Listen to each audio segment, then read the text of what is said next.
అవును sister, sari business గురించి అది అడిగారు కదా, ఇప్పుడు ఎవరు లేరు ఎలాగో. ఏమైనా డౌట్స్ ఉంటే అడగండి సిస్టర్, చెప్తాను. మౌనిక సిస్టర్, శారీ బిజినెస్ గురించి అడగని నన్ను మెసేజ్ చేసావు కదా. హాయ్ విక్టోరియన్ సిస్టర్, హాయ్, బాగున్నారు అక్క? మీరు బాగున్నాను, బాగున్నాను సిస్టర్. లైక్ ఇవ్వండి, లైక్ నెంబర్ మెన్షన్ చేయండి. బ్యూటిఫుల్ శారీ అండి, బిడ్డింగ్ శారీ ఇది. బిడ్డింగ్ శారీ పెట్టానమాట, వేలం పాట శారీస్. డైరెక్ట్ ప్రైస్ అయితే 450 అండి. డైరెక్ట్ గా పర్చేస్ చేసుకుంటే 450కి ఇచ్చేస్తాను. లేదు అంటే బిడ్డింగ్ లో పాల్గొంటే జస్ట్ ఫర్ 300 రూపీస్ స్టార్టింగ్ వేలం పాట అనమాట. ఇంట్రెస్ట్ ఉన్న వాళ్ళు మీరు వేలం పాటలో పాల్గొనండి. బిడ్డింగ్ లో మీరు అమౌంట్ అనేది ఇంక్రిమెంట్ చేసుకుంటూ వెళ్ళాలి. మినిమం 10 రూపీస్ అండి, ఓకేనా?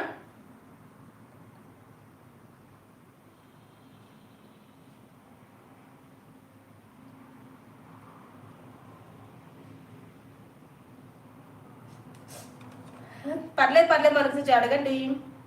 Victorian sister, welcome sister. Like ఇవ్వండి సిస్టర్, లైక్ ఇవ్వచ్చు, లైక్ నెంబర్ మెన్షన్ చేయండి. న్యూస్ ఆఫ్ టేబుల్స్ కూడా గివ్ అవే ఉందండి. న్యూ అయితే న్యూ అని పెట్టేసేయండి, మిస్ చేసుకోవద్దు. బ్యూటిఫుల్